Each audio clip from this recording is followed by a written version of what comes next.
ಎಲ್ಲರಿಗೂ ನಮಸ್ಕಾರ. ಥಟ್ ಅಂತ ಹೇಳಿ ಕ್ವಿಜ್ ಕಾರ್ಯಕ್ರಮಕ್ಕೆ ತಮಗೆಲ್ಲ ಸ್ವಾಗತ. ವಿದೇಶಕ್ಕೆ ನಾವು ಯಾಕೆ ಹೋಗಬೇಕು? ಶಿವರಾಮ್ ಕಾರಂತರನ್ನು ಕೇಳಿದಾಗ ಅವರು ಹೇಳ್ತಾರೆ, ನಮ್ಮ ದೇಶದಲ್ಲಿ ಕಾಣಲಾರದ ಯಾವುದೋ ಒಂದು ಬಗೆಯ ಚೆಲುವು ಅಲ್ಲಿ ಕಾಣಲು ಸಿಕ್ಕೀತು ಎಂಬ ಆಸೆ. ಇದೊಂದೇ ಅಲ್ಲ, ಪಾಶ್ಚಾತ್ಯರ ಚಿತ್ರ ಶಿಲ್ಪಕಲೆಗಳನ್ನು ಕುರಿತು ನಾನು ಓದಿಕೊಂಡ ಬರಹಗಳೂ ಇದಕ್ಕೆ ಕಾರಣವಾಗಿದ್ದವು. ಇಟಲಿಯ ಶಿಲ್ಪಿಯೂ ಚಿತ್ರಕಾರನೂ ಆದ ಮೈಕೆಲ್ಏಂಜಲೋ, ಚಿತ್ರಕಾರನೂ ವಿಜ್ಞಾನಿಯೂ ಆದ ಲಿಯೋನಾರ್ಡೋ ವಿನ್ಸಿ, ಬ್ರಿಟಿಷ್ ಚಿತ್ರಕಾರನಾದ ರೆಂಬ್ರಾಂಟ್, ಫ್ರೆಂಚ್ ಚಿತ್ರಕಾರ ಪಾಲ್ ಗಾಗಿನ್, ಸೀಜಾನ್ ಇವರೇ ಮೊದಲಾದ ಹಲವು ಪ್ರಸಿದ್ಧ ಕಲಾವಿದರ ಹೆಸರುಗಳು, ಅವರ ಕೃತಿಗಳನ್ನು ಕುರಿತು ನಾನು ಓದಿದ್ದ ಬರಹಗಳು ಮೂಲ ಚಿತ್ರಗಳಲ್ಲದಿದ್ದರೂ ಕಂಡ ಚಿತ್ರ ಪ್ರತಿಗಳು ನನ್ನೀ ಆಸೆಗೆ ರೂಪು ಕೊಟ್ಟವು.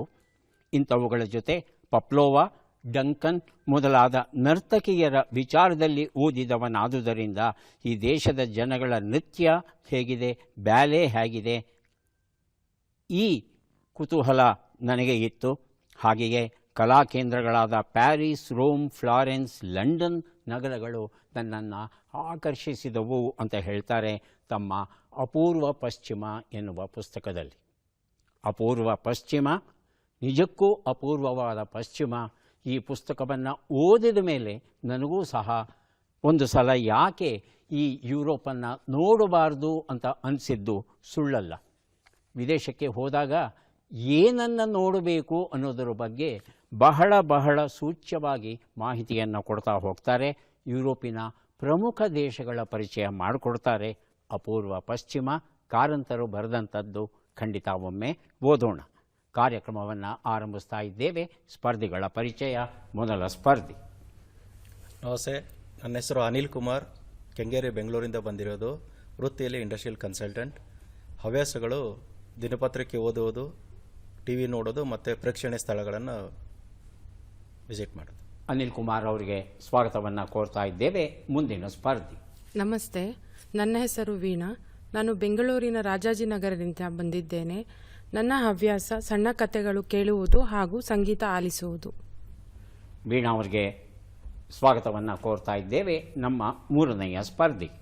ಎಲ್ಲರಿಗೂ ನಮಸ್ಕಾರ. ನನ್ನ ಹೆಸರು ದಿನೇಶ್ ಭಟ್ ಅಂತ. ನಾನು ಉಡುಪಿ ತಾಲೂಕಿನ ಪೆರಡೂರು ಗ್ರಾಮದಿಂದ ಬಂದಿದ್ದೇನೆ. ನಾನು ವೃತ್ತಿಯಲ್ಲಿ ಮಣಿಪಾಲ್ ಇನ್ಸ್ಟಿಟ್ಯೂಟ್ ಆಫ್ ಟೆಕ್ನಾಲಜಿ ಇಲ್ಲಿನ ಕೇಂದ್ರೀಯ ಗ್ರಂಥಾಲಯದಲ್ಲಿ ಹಿರಿಯ ಗ್ರಂಥಾಲಯ ಸಹಾಯಕನಾಗಿ ಕೆಲಸ ನಿರ್ವಹಿಸುತ್ತಿದ್ದೇನೆ.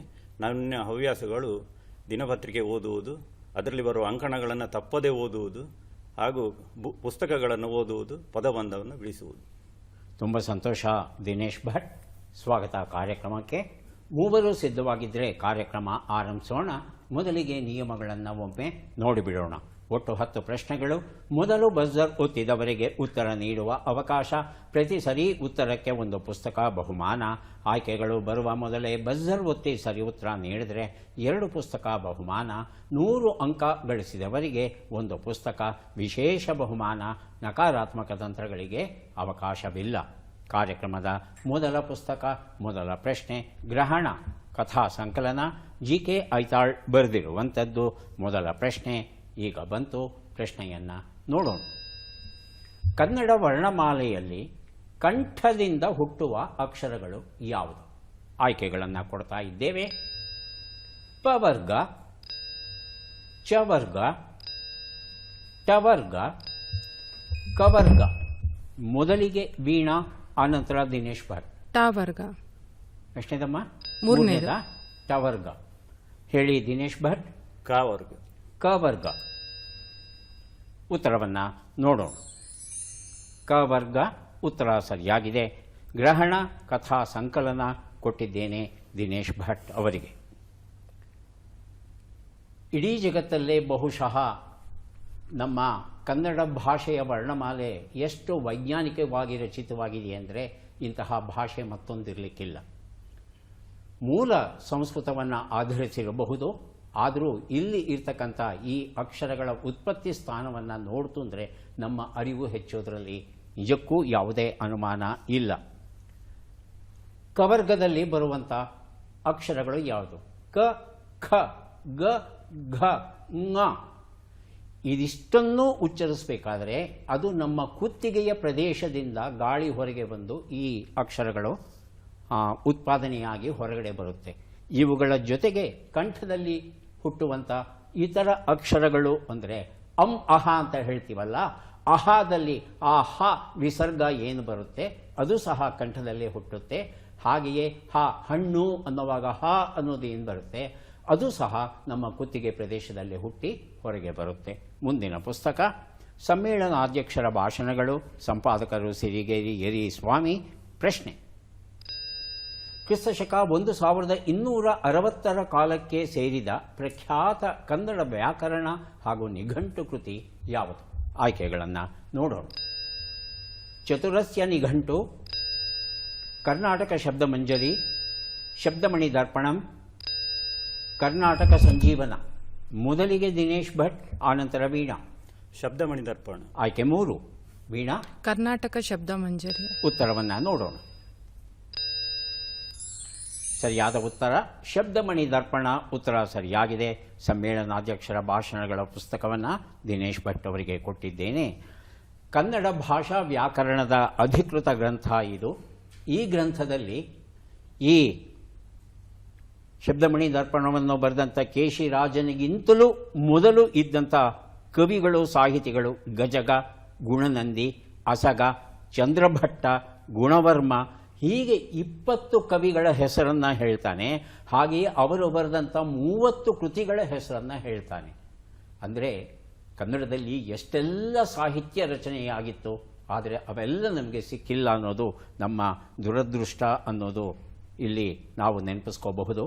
ಹಳಗನ್ನಡದಿಂದ ಹೇಗೆ ಶಬ್ದಗಳು ನಡುಗನ್ನಡವನ್ನು ಪ್ರವೇಶಿಸಿದವು ಅನ್ನೋದಕ್ಕೆ 985 ಶಬ್ದಗಳ ಮೂಲವನ್ನು ಕೊಡ್ತಾನೆ ಕೇಶಿರಾಜ ಇಲ್ಲಿ. ಹಾಗೆಯೇ ಅಪಭ್ರಂಶದಲ್ಲಿ ಸಂಸ್ಕೃತದ ಶಬ್ದಗಳು ಕನ್ನಡದ ತದ್ಭವಗಳು ಹೇಗಾಗುತ್ತವೆ ಇದರ ಬಗ್ಗೆ ಎಲ್ಲ ಮಾಹಿತಿ ಕೊಡ್ತಾನೆ. ಹಾಗಾಗಿ ಒಮ್ಮೆ ನಾವು ಈ ಕೃತಿಯನ್ನು ಓದೋದಕ್ಕೆ ಕೊನೆಯ ಪಕ್ಷ ಪ್ರಯತ್ನಿಸಿದರಾದರೂ ಒಂದಷ್ಟು ಕನ್ನಡದ ಗಂಧಗಾಳಿ ನಮಗೆ ಖಂಡಿತ ದೊರೆಯುತ್ತೆ. ಆ ಕೆಲಸವನ್ನು ಮಾಡೋಣ. ಮುಂದಿನ ಪುಸ್ತಕ ಬದುಕಿನ ಚೌಚೌಬಾತ್, ವೈವಿಧ್ಯಮಯ ಕಿರುಗಥಾಗುಚ್ಛ, ವೆಂಕಟೇಶ್ ಎಂಟಿ ಬರೆದಿರುವಂಥದ್ದು. ಪ್ರಶ್ನೆ: ಈ 2 ವಾಕ್ಯಗಳಲ್ಲಿ ಯಾವ ವಾಕ್ಯವು ಸರಿಯಾಗಿದೆ, ಯಾಕೆ ಸರಿಯಾಗಿದೆ ಅಂತ ವಿವರಿಸಬೇಕು.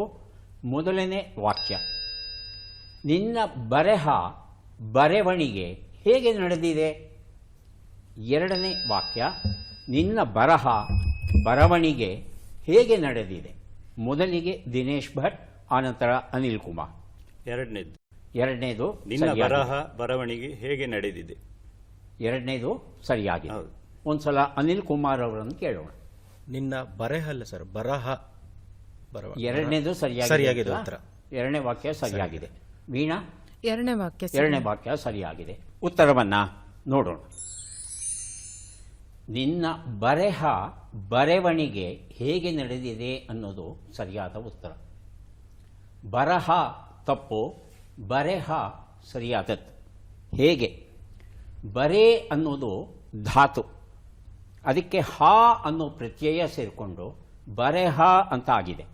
ಬರೆ ಅಂದರೆ ಬರೆಯೋದು, ಗೆರೆನ ಎಳೆಯೋದು, ಗೀಚೋದು, ರೇಖಿಸೋದು, ಹೀಗೆಲ್ಲ ಅರ್ಥ ಬರುತ್ತೆ. ಬರ ಅನ್ನೋ ಶಬ್ದಕ್ಕೆ ಈ ಅರ್ಥಗಳಿಲ್ಲ. ಬರ ಅಂದರೆ ಏನು? ಬರಗಾಲ ಬಂದಿದೆ ಅಂತ ನಾವು ಹೇಳ್ತೇವೆ. ಹಾಗಾಗಿ ಬರಹ ಅನ್ನೋದು ತಪ್ಪು ಪ್ರಯೋಗ, ಬರೆಹ ಅನ್ನೋದೇ ಸರಿಯಾದದ್ದು. ಆದರೆ ಹೆಚ್ಚು ಜನ ಈ ಬರವಣಿಗೆ ಇತ್ಯಾದಿಗಳನ್ನೇ ಪ್ರಯೋಗಿಸ್ತಾ ಬಂದುಬಿಟ್ಟಿದ್ದಾರೆ. ಪತ್ರಿಕೆಗಳಲ್ಲೂ ಸಹ ನಾವು ಬರವಣಿಗೆಗಳನ್ನೇ ನೋಡ್ತಾ ಇದ್ದೇವೆ. ಇನ್ನು ಮುಂದಾದರೂ ನಮ್ಮ ತಪ್ಪುಗಳನ್ನು ತಿದ್ದುಕೊಳ್ಳೋಣ. ಮುಂದಿನ ಪುಸ್ತಕ ಮತ್ತು ಪ್ರಶ್ನೆ: ಗೀತಾ ಷಟ್ಪದಿ, ಭಗವದ್ಗೀತೆಯ ಕನ್ನಡ ಕಾವ್ಯ ರೂಪ, ಅನಂತ ಭಟ್ ಪೊಳಲಿ ಬರೆದಿರುವಂಥದ್ದು. ಪ್ರಶ್ನೆ: ಈ ಕನ್ನಡ ಪದ್ಯವನ್ನು ತಪ್ಪಿಲ್ಲದಂತೆ ಓದಿ, ತಪ್ಪಿದ್ದರೆ ಒಂದು ಪುಸ್ತಕ ದಂಡ. ಈಗ ಬಂತು ಪದ್ಯ. ಇದನ್ನು ನಾನು ನಿಮ್ಮ ಜೊತೆ ಕಲಿತೇನೆ. ಮೊದಲಿಗೆ ದಿನೇಶ್ ಭಟ್. ಹಸಿವೆಂಬ ಹೆಬ್ಬಾವು ಬಸಿರ ಬಂದು ಹಿಡಿದರೆ ವಿಷವೇರಿತ್ತಯ್ಯ ಅಪಾದ ಮಸ್ತಕಕ್ಕೆ, ಹಸಿವಿಗೆ ಅನ್ನವನ್ನಿಕ್ಕಿ ವಿಷವ ಇಳುಹಬಲ್ಲಡೆ ವಸುದೆಯೋಳ್ ಆತನೇ ಗಾರುಡಿಗ ರಾಮನಾಥ. ಮಧ್ಯದಲ್ಲಿಯೂ ಕೆಲವು ಅಕ್ಷರಗಳನ್ನು ನುಂಗು ಬಿಟ್ರಿ, ಯಾಕೆ ಅಂತ ಗೊತ್ತಾಗಲಿಲ್ಲ. ಅನಿಲ್ ಕುಮಾರ್ ಅಲ್ಲ, ವೀಣಾ ಅವರು. ಹಸಿವೆಂಬ ಹೆಬ್ಬಾವು ಬಸಿರು ಬಂದು ಹಿಡಿದರೆ ವಿಷವೇರಿತಯ್ಯ ಆಪಾದ ಮಸ್ತಕಕ್ಕೆ, ಹಸಿವಿಗೆ ಅನ್ನವನ್ನಿಕ್ಕಿ ವಿಷವ ಇಳುಹಬಲ್ಲೆಡೆ ವಸುದೆಯೊಳಗೆ ಆತನೇ ಗಾರುಡಿಗ ರಾಮನಾಥ. ಎಷ್ಟು ತಪ್ಪು ಮಾಡಿದ್ರಿ? 2-3 ತಪ್ಪು ಮಾಡಿ. 2, ಕನಿಷ್ಠ 2 ತಪ್ಪುಗಳಾಗಿವೆ. ಅನಿಲ್ ಕುಮಾರ್, ತಾವು ಸಹ ಪ್ರಯತ್ನಿಸಿ. ಅವರೇನು ತಪ್ಪು ಮಾಡಿದ್ರು ಅನ್ನೋದನ್ನು ಗಮನಿಸಿರ್ಬೇಕು ನೀವು. ಆ ತಪ್ಪನ್ನು ನೀವು ಮಾಡಬೇಡಿ.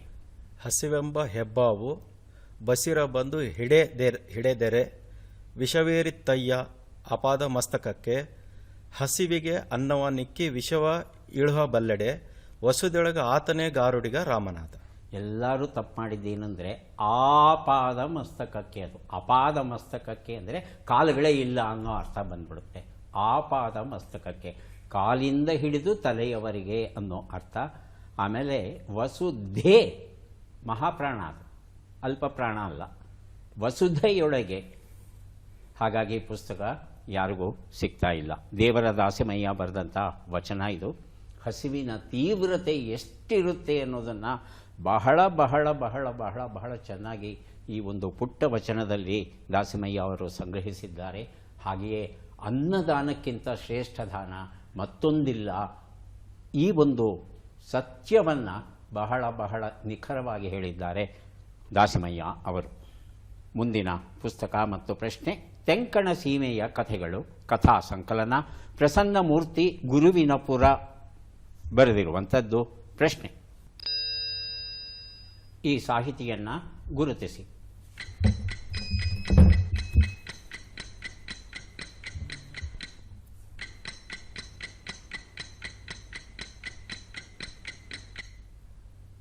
ಮೊದಲಿಗೆ ಬಜರುತ್ತಿದ್ದಾರೆ ವೀಣಾ ಅವರು, ಆನಂತರ ದಿನೇಶ್ ಭಟ್.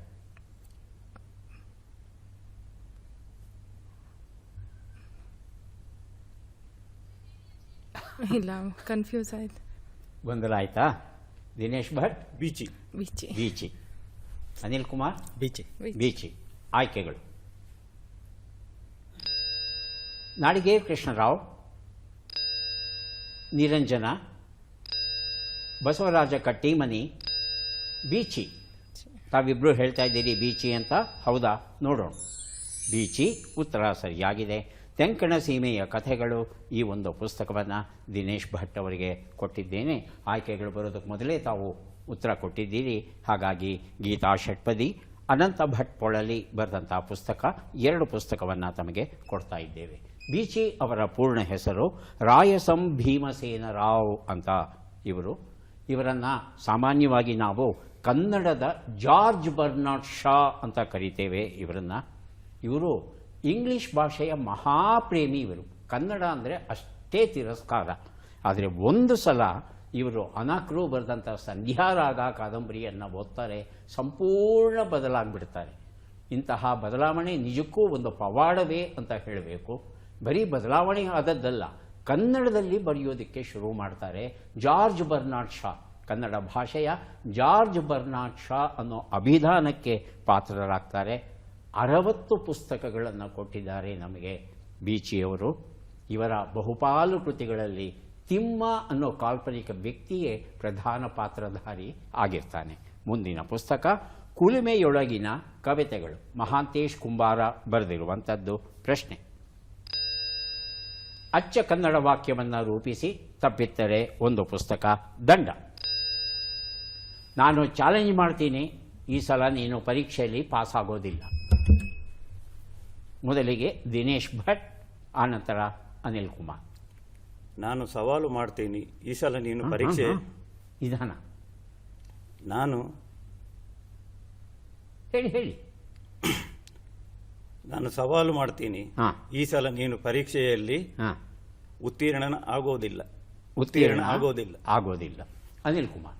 ನಾನು ಸವಾಲು ಮಾಡ್ತೀನಿ, ಈ ಸಲ ನೀನು ಪರೀಕ್ಷೆಯಲ್ಲಿ ಉತ್ತೀರ್ಣ ಆಗೋದಿಲ್ಲ. ಅದೇ ಉತ್ತರ ಅಲ್ವಾ? ಸೇಮ್. ವೀಣಾ ಅವರು ಒಂದ್ಸಲ ಪ್ರಯತ್ನಿಸಿ, ತಪ್ಪೇನಿಲ್ಲ. ಇಲ್ಲ, ಅದೇ ಸೇಮ್. ನಾನು ಸವಾಲನ್ನು ಮಾಡುತ್ತೇನೆ, ಈ ಸಲ ನೀನು ಪರೀಕ್ಷೆಯಲ್ಲಿ ಉತ್ತೀರ್ಣ ಆಗೋದಿಲ್ಲ. ಉತ್ತರವನ್ನು ನೋಡೋಣ. ನಾನು ಸವಾಲು ಒಡ್ತೀನಿ ಅಥವಾ ಹಾಕ್ತೀನಿ ಅನ್ನೋದು ಸರಿಯಾದ ರೂಪ.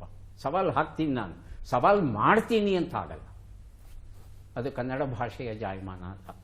ಸವಾಲು ಹಾಕ್ತೀನಿ, ಈ ಸಲ ನೀನು ಪರೀಕ್ಷೆಯಲ್ಲಿ ತೇರ್ಗಡೆ ಆಗೋದಿಲ್ಲ ಅಥವಾ ಉತ್ತೀರ್ಣ ಆಗೋದಿಲ್ಲ, ಅದೆರಡನ್ನೂ ಒಪ್ಪಬಹುದು, ಅದರ ಬಗ್ಗೆ ಏನೂ ತೊಂದರೆ ಇಲ್ಲ. ಆದರೆ ಹಾಕ್ತೀನಿ ಅನ್ನೋ ಶಬ್ದವೇ ಬರಬೇಕಲ್ಲಿ. ಸವಾಲು ಮಾಡ್ತೀನಿ ಅಂದರೆ ಒಂದು ರೀತಿ ಗ್ರಾಮ್ಯವಾಗೋಗುತ್ತೆ, ಅದು ವ್ಯಾಕರಣದ ದೃಷ್ಟಿಯಿಂದ ಸರಿಯಾಗೋಲ್ಲ. ಆದರೆ ಚಾಲೆಂಜ್ ಅನ್ನೋ ಶಬ್ದಕ್ಕೆ ಸವಾಲ್ ಅಂತ ನಾವೇನು ಶಬ್ದ ಬಳಸ್ತೇವೆ ಅದು ಮೂಲತಃ ಕನ್ನಡದ್ದಲ್ಲ ಅಲ್ವಾ. ಅದು ಉರ್ದು ಭಾಷೆಯಿಂದ ಕನ್ನಡಕ್ಕೆ ಬಂದದ್ದು. ಕನ್ನಡದಲ್ಲಿ ಇದನ್ನು ಪಂಥಾಹ್ವಾನ ಅಂತ ಕರೀತೇವೆ. ಈ ಪಂಥಾಹ್ವಾನ ಅನ್ನೋದು ಮೂಲತಃ ಕನ್ನಡ ಶಬ್ದ ಅಲ್ಲ, ಇದು ಸಂಸ್ಕೃತದಿಂದ ಕನ್ನಡಕ್ಕೆ ಬಂದದ್ದು. ಅಚ್ಚ ಕನ್ನಡ ಶಬ್ದ ಬೇಕು ಅಂದರೆ ಪೋಟಿಗೆ ಕರೀತೇನೆ ಅಂತ. ಆದರೆ ಆ ಶಬ್ದವೇ ನಮ್ಮಲ್ಲಿ ತುಂಬ ಜನಕ್ಕೆ ಗೊತ್ತಿಲ್ಲ. ಹಾಗಾಗಿ ಸವಾಲ್ ಅನ್ನೋ ಶಬ್ದವನ್ನು ನಾವು ಖಂಡಿತ ಬಳಸಬಹುದು. ಮುಂದಿನ ಪುಸ್ತಕ ಮತ್ತು ಪ್ರಶ್ನೆ, ಬದುಕಿಗೊಂದು ಪುಟ್ಟ ಥ್ಯಾಂಕ್ಸ್, ಸುಷ್ಮಾ ಸಿಂಧು ಬರೆದಂಥ ಪುಸ್ತಕ. ಪ್ರಶ್ನೆ, ಈ ಚರಣದ ಪಲ್ಲವಿಯನ್ನು ತಾವು ಹೇಳಬೇಕು ಅಥವಾ ಹಾಡಬೇಕು. ಚರಣವನ್ನು ನೋಡೋಣ. ಇತಿಹಾಸದ ಹಿಮದಲ್ಲಿನ ಸಿಂಹಾಸನ ಮಾಲೆಯಲ್ಲಿ ಗತ ಸಾಹಸ ಸಾರುತ್ತಿರುವ ಶಾಸನಗಳ ಸಾಲಿನಲ್ಲಿ ಓಲೆಗರಿಯ ಸಿರಿಗಳಲ್ಲಿ ದೇಗುಲದ ಭಿತ್ತಿಗಳಲ್ಲಿ. ಇದು ಚರಣ, ಇದರ ಪಲ್ಲವಿ ಬೇಕು ನಮಗೆ.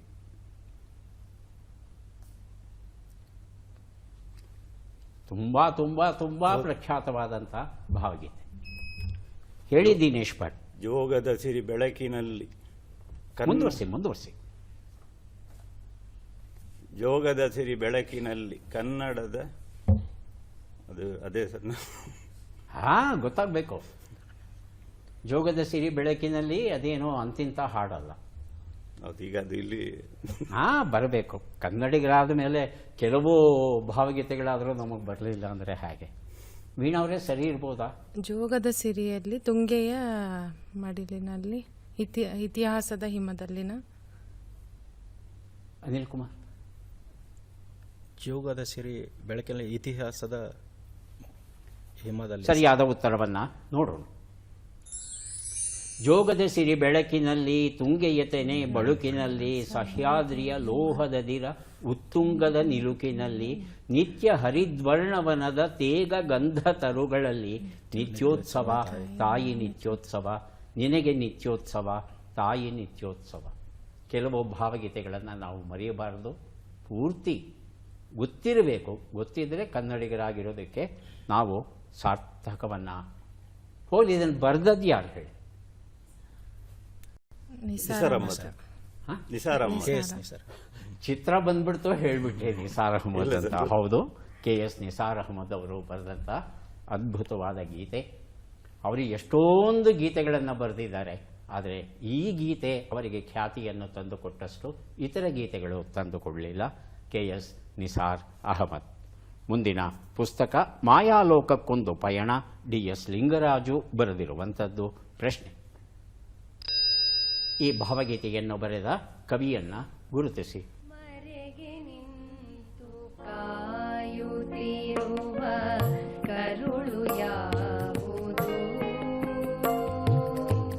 ಸಾವಿರ ಸೋಜಿಗವ ತೆರೆವ ಬೆರಳು ಯಾವುದು, ಮರೆಗೆ ನಿಂತು ಕಾಯುತ್ತಿರುವ ಕರುಳು ಯಾವುದು, ಸಾವಿರ ಸೋಜಿಗವ ತೆರೆವ ಬೆರಳು ಯಾವುದು.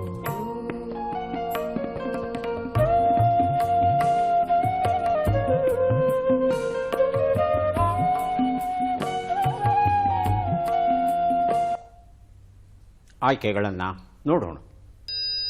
ತ್ರಿವೇಣಿ, ಗೌರೀಶ್ ಕಾಯ್ಕಿಣಿ, ವಿಜಯ ದಬ್ಬೆ, ಲಕ್ಷ್ಮೀನಾರಾಯಣ ಭಟ್ಟ. ಮೊದಲಿಗೆ ದಿನೇಶ್ ಭಟ್, ಆನಂತರ ಅನಿಲ್ ಕುಮಾರ್. ಗೌರೀಶ್ ಕಾಯ್ಕಿಣಿ. ಗೌರೀಶ್ ಕಾಯ್ಕಿಣಿ ಆಯ್ಕೆ 2. ಅನಿಲ್ ಕುಮಾರ್. ತ್ರಿವೇಣಿ ಆಯ್ಕೆ 1. ಸರಿಯಾದ ಉತ್ತರವನ್ನು ನೋಡೋಣ. ಲಕ್ಷ್ಮೀನಾರಾಯಣ ಭಟ್ಟ ಆಯ್ಕೆಗಳನ್ನು ತಾವು ಗಮನಿಸಿದರೆ ಲಕ್ಷ್ಮೀನಾರಾಯಣ ಭಟ್ಟ ಒಬ್ಬರೇ ಕವಿತೆಗಳನ್ನು ಕಾವ್ಯವನ್ನು ಬರೆಯೋರು. ಉಳಿದವರೆಲ್ಲ ಕಥೆ, ಕಾದಂಬರಿ, ಲೇಖನಗಳನ್ನು, ವಿಮರ್ಶೆಗಳನ್ನು ಮಾಡಿದವರು. ಹಾಗಾಗಿ ಆಯ್ಕೆಗಳನ್ನು ಸೂಕ್ಷ್ಮವಾಗಿ ಗಮನಿಸಿದರೆ ಉತ್ತರ ಹೊಳೆಯುತ್ತೆ. ಈಗ 3 ಪುಸ್ತಕವನ್ನು ಕೊಡೋದಕ್ಕೆ ನಾವು ಸಿದ್ಧವಾಗ್ತಾ ಇದ್ದೇವೆ. ಪದಬಂಧ ಬಂದಿದೆ. ಸುಳುಹುಗಳನ್ನು ನೋಡೋಣ. ಸುಳುಹುಗಳು. ತರಾಸು ಅವರ ಕೊನೆಯ ಕಾದಂಬರಿ ಮಳೆಗಾಲ, ಕಂಚಿಯಲ್ಲಿರುವ ಪಾರ್ವತಿ.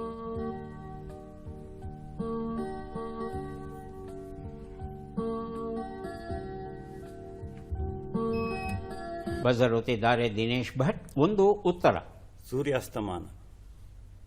ಸೂರ್ಯಾಸ್ತಮಾನ. ತಮಗೆ 3 ಶಬ್ದ ಸಿಕ್ಕಿದೆಯಾ? ಎರಡನೇದು ಹೇಳಿ ನೋಡೋಣ. ಮಳೆಗಾಲ. ಅನಿಲ್ ಕುಮಾರ್ ಮತ್ತು ವೀಣಾ. ದಿನೇಶ್ ಭಟ್ ಸೊಗಸಾದ ಸುಳುಹನ್ನು ಕೊಟ್ಟಿದ್ದಾರೆ. ಅದನ್ನು ಬಳಸಿಕೊಂಡು ತಾವು ಸರಿಯಾದ ಉತ್ತರ ಕೊಡೋದಕ್ಕೆ ಪ್ರಯತ್ನಿಸಬಹುದು. ಸೂರ್ಯಾಸ್ತಮಾನ ಅಂತ ಹೇಳಿದ್ದಾರೆ. ಒಂದನೇದಕ್ಕೆ ಉತ್ತರ ಕೊಡ್ತೇನೆ. 2, 3ಕ್ಕೆ ತಾವು ಪ್ರಯತ್ನ ಪಡಬಹುದು. ಒಂದು ಉತ್ತರ ದುರ್ಗಾಸ್ತಮಾನ. ಅದು ಸೂರ್ಯಾಸ್ತಮಾನ ಅಲ್ಲ. ಚಿತ್ರದುರ್ಗಕ್ಕೆ ಸಂಬಂಧಪಟ್ಟಂಥ ಅದ್ಭುತವಾದ ಕಾದಂಬರಿ. 2 ಉತ್ತರ. ಯಾರು ಬೇಕಾದರೂ ಬಜರುತ್ತಬಹುದು, ಉತ್ತರ ಕೊಡಬಹುದು. ಉತ್ತರವನ್ನು ನೋಡೋಣ. ಕಾರ್ಗಾಲ ಅಂತ ಹೇಳ್ತೇವೆ ಮಳೆಗಾಲಕ್ಕೆ. 3 ಉತ್ತರ. ಮೊದಲಿಗೆ ದಿನೇಶ್ ಭಟ್, ಆನಂತರ ವೀಣಾ. ಕಾಮಾಕ್ಷಿ. ವೀಣಾ ಕಾಮಾಕ್ಷಿ. ಉತ್ತರವನ್ನು ನೋಡೋಣ. ಕಾಮಾಕ್ಷಿ ಉತ್ತರ ಸರಿಯಾಗಿದೆ. ಹೊರನಾಡಿನ 3 ಕರ್ನಾಟಕ ರಾಜ್ಯಗಳು ಎನ್ನುವ ಪುಸ್ತಕ ಆಗುಂಬೆ ಎಸ್ ನಟರಾಜ್ ಬರೆದಿರುವಂಥದ್ದು. ದಿನೇಶ್ ಭಟ್ ಅವರಿಗೆ ಕೊಟ್ಟಿದ್ದೇವೆ. ಈಗ ಕೊನೆಯ ಘಟ್ಟ ಚಟ್ಪಟ್ ಚಿನ್ಕುರಳಿ. 5 ಪ್ರಶ್ನೆಗಳು. ಮೊದಲ ಅವಕಾಶ ಅನಿಲ್ ಕುಮಾರ್ ಅವರಿಗೆ. ಸಿದ್ಧವಾಗಿದ್ದರೆ ಆರಂಭಿಸ್ತೇವೆ. ಮೊದಲ ಪ್ರಶ್ನೆ.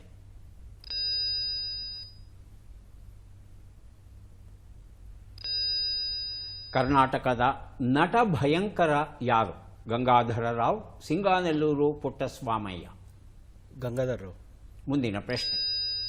ಕನ್ನಡದ ಪ್ರೇಮ ಕವಿ ಯಾರು? BR Lakshmanrao, KS Narasimhaswamy. ಮುಂದಿನ ಪ್ರಶ್ನೆ. ಕಾದಂಬರಿಕಾರನ ಬದುಕು ಯಾರ ಆತ್ಮಕತೆ? ಕೃಷ್ಣಮೂರ್ತಿ ಪುರಾಣಿಕ್, ಬಸವರಾಜ ಕಟ್ಟಿಮನಿ. ಮುಂದಿನ ಪ್ರಶ್ನೆ. ಉದಯವಾಗಲಿ ನಮ್ಮ ಚೆಲುವ ಕನ್ನಡ ನಾಡು. ಈ ಕವಿ ನುಡಿಯು ಯಾರದ್ದು? ಹುಯಿಲಗೋಳ ನಾರಾಯಣರಾವ್, ಆಲೂರು ವೆಂಕಟರಾವ್. ಮುಂದಿನ ಪ್ರಶ್ನೆ. ಸಂಗಯ್ಯ ಇದು ಯಾರ ಅಂಕಿತ ನಾಮ? ನೀಲಾಂಬಿಕೆ, ನೀಲಮ್ಮ. ಉತ್ತರವನ್ನು ನೋಡ್ತಾ ಹೋಗೋಣ. ಒಂದು ಉತ್ತರ ನಟಭಯಂಕರ ಗಂಗಾಧರ ರಾವ್, ಬಳ್ಳಾರಿಯವರು. ಉತ್ತರ ಸರಿಯಾಗಿದೆ. 2 ಉತ್ತರ ಕನ್ನಡದ ಪ್ರೇಮ ಕವಿ ನರಸಿಂಹಸ್ವಾಮಿ. ಸರಿಯಾಗಿದೆ. 3 ಉತ್ತರ ಕಾದಂಬರಿಕಾರನ ಬದುಕು, ಕಟ್ಟಿಮನಿಯವರ ಕೃತಿ. ಸರಿಯಾಗಿದೆ. 4 ಉತ್ತರ ಹುಯಿಲಗೋಳ ನಾರಾಯಣರಾವ್ ಅವರು ಬರೆದಂಥ ಭಾವಗೀತೆ ಇದು. 5ನೇ ಪ್ರಶ್ನೆಗೆ ಉತ್ತರ ನೀಲಾಂಬಿಕೆ ಅಥವಾ ನೀಲಲೋಚನೆ ಆಗಿತ್ತು. ಎಷ್ಟು ಸರಿ ಉತ್ತರ ಕೊಟ್ರಿ? 3 ಸರಿ ಉತ್ತರ ಕೊಟ್ಟಿದ್ದೀರಿ. 3 ಪುಸ್ತಕಗಳನ್ನು ತಮಗೆ ಕೊಡ್ತಾ ಇದ್ದೇವೆ. ಈಗ ಅವಕಾಶ ವೀಣಾ ಅವರಿಗೆ ಬರ್ತಾ ಇದೆ. ಸಿದ್ಧವಾಗಿದ್ದರೆ ಪ್ರಶ್ನೆಗಳನ್ನು ಆರಂಭಿಸ್ತೇವೆ.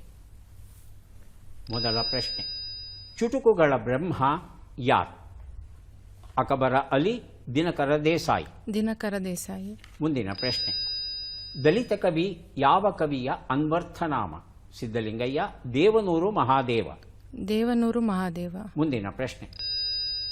ಹುಳಿ ಮಾವಿನ ಮರ ಯಾರ ಆತ್ಮಕತೆ? P. ಲಂಕೇಶ್, UR ಅನಂತಮೂರ್ತಿ. ಮುಂದಿನ ಪ್ರಶ್ನೆ. ಉಳ್ಳವರು ಶಿವಾಲಯ ಮಾಡುವರು. ಈ ಕವಿ ನುಡಿಯು ಯಾರದ್ದು? ಅಲ್ಲಮಪ್ರಭು, ಬಸವಣ್ಣ.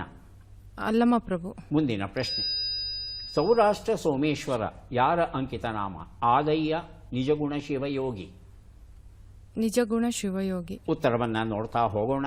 1 ಉತ್ತರ ಚುಟುಕುಗಳ ಬ್ರಹ್ಮ ದಿನಕರ ದೇಸಾಯಿ. 2 ಉತ್ತರ ದಲಿತ ಕವಿ ಸಿದ್ಧಲಿಂಗಯ್ಯ ಆಗಿದ್ದರು. ತಾವು ದೇವನೂರು ಮಹಾದೇವ ಅಂತ ಹೇಳಿದರೆ. 3ನೇ ಪ್ರಶ್ನೆಗೆ ಉತ್ತರ ಪಿ ಲಂಕೇಶ್ ಸರಿಯಾದ ಉತ್ತರ ಆಗಿತ್ತು. ತಾವು ಅನಂತಮೂರ್ತಿ ಅಂದ್ರಿ. 4ನೇ ಪ್ರಶ್ನೆಗೆ ಉತ್ತರ ಇದು ಬಸವಣ್ಣನವರ ಮಾತು, ಅಲ್ಲಮಪ್ರಭು ಅಂತ ಹೇಳಿದ್ರಿ. 5ನೇ ಪ್ರಶ್ನೆಗೆ ಉತ್ತರವನ್ನು ನೋಡೋಣ. ಆದಯ್ಯ ಅವರ ಅಂಕಿತ ನಾಮವಾಗಿತ್ತು. ತಾವು ನಿಜಗುಣ ಶಿವಯೋಗಿ ಅಂತ ಹೇಳಿದ್ರಿ.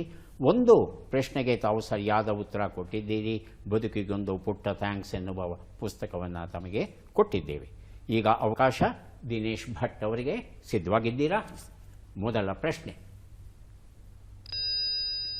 ಕನ್ನಡದ ಅಭಿನವ ಪಂಪ ಯಾರು? ನೇಮಿಚಂದ್ರ, ನಾಗಚಂದ್ರ?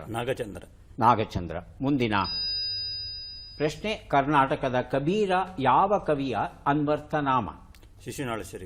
ಶಿಶುನಾಳ ಶರೀಫ್. ಗುರು ಖಾದ್ರಿ ಪೀರ್. ತಾವು ಶಿಶುನಾಳ ಶರೀಫ್ ಅಂತ ಹೇಳ್ತಾ ಇದ್ದೀರಿ. 10 ವರ್ಷ ಯಾರ ಆತ್ಮಕತೆ? ಜಿ.ಪಿ. ರಾಜರತ್ನಂ, ಟಿ.ಪಿ. ಕೈಲಾಸಂ? ಮುಂದಿನ ಪ್ರಶ್ನೆ, ಹಕ್ಕಿ ಹಾರುತ್ತಿದೆ ನೋಡಿದಿರಾ, ಈ ಕವಿನುಡಿಯು ಯಾರದ್ದು? ಬೇಂದ್ರೆ, ಬೇಂದ್ರೆ. ಮುಂದಿನ ಪ್ರಶ್ನೆ, ಅಭಿನವ ಮಲ್ಲಿಕಾರ್ಜುನ ಯಾರ ಅಂಕಿತ ನಾಮ? ಡೋಹರ ಕಕ್ಕಯ್ಯ, ಮೋಳಿಗೆಯ ಮಾರಯ್ಯ? ಉತ್ತರಗಳನ್ನು ನೋಡ್ತಾ ಹೋಗೋಣ. 1 ಉತ್ತರ ಅಭಿನವ ಪಂಪ, ನಾಗಚಂದ್ರ ಸರಿಯಾಗಿದೆ. 2 ಉತ್ತರ ಕರ್ನಾಟಕದ ಕಬೀರ, ಶರೀಫರು ಸರಿಯಾಗಿದೆ.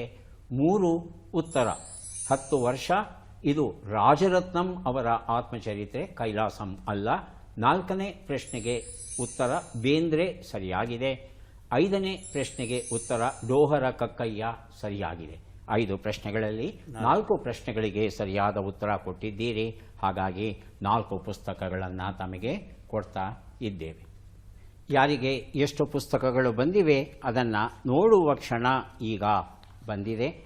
ಅನಿಲ್ ಕುಮಾರ್ ಅವರಿಗೆ ದೊರೀತಾ ಇದೆ 1, 2, 3 ಪುಸ್ತಕಗಳು ತಮಗೆ ದೊರೀತಾ ಇದೆ. ಪುಸ್ತಕಗಳನ್ನು ಸ್ವೀಕರಿಸಿ ಕಾರ್ಯಕ್ರಮದಲ್ಲಿ ಭಾಗಿಯಾಗಿದ್ದಕ್ಕೆ ತಮಗೆ ಧನ್ಯವಾದಗಳು. ವೀಣಾ ಅವರಿಗೆ ಬದುಕಿಗೊಂದು ಪುಟ್ಟ ಥ್ಯಾಂಕ್ಸ್, ಸೊಗಸಾದ ಕೃತಿ ಸಿಕ್ಕಿದೆ, ಅಭಿನಂದನೆಗಳು. ದಿನೇಶ್ ಭಟ್ ಅವರಿಗೆ 9 ಪುಸ್ತಕ ಸಿಗ್ತಾ ಇದೆ. ಇನ್ನೊಂದು ಪುಸ್ತಕ ಸಿಕ್ಕಿದರೆ ನಮಗೆ ಬಹಳ ಖುಷಿ ಆಗ್ತಾ ಇತ್ತು. ಇದೇನು ಕಡಿಮೆ ಸಾಧನೆ ಇಲ್ಲ, ಅಭಿನಂದನೆಗಳು.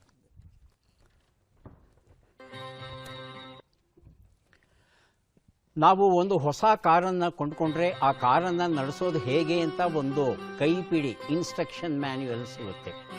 ಆದರೆ ನಾವು ಹುಟ್ಟಿದಾಗ ಬದುಕನ್ನು ಹೇಗೆ ನಡೆಸೋದು ಅಂತ ಒಂದು ಕೈಪಿಡಿಯಾಗಲಿ ಇನ್ಸ್ಟ್ರಕ್ಷನ್ ಮ್ಯಾನ್ಯುಯಲ್ ಆಗಲಿ ಸಿಗೋದಿಲ್ಲ. ಆದರೆ ಅಪ್ಪ ಅನ್ನೋನು ಒಬ್ಬ ಇರ್ತಾನೆ. ಮತ್ತೆ ಭೇಟಿಯಾಗೋಣ. ನಮಸ್ಕಾರ.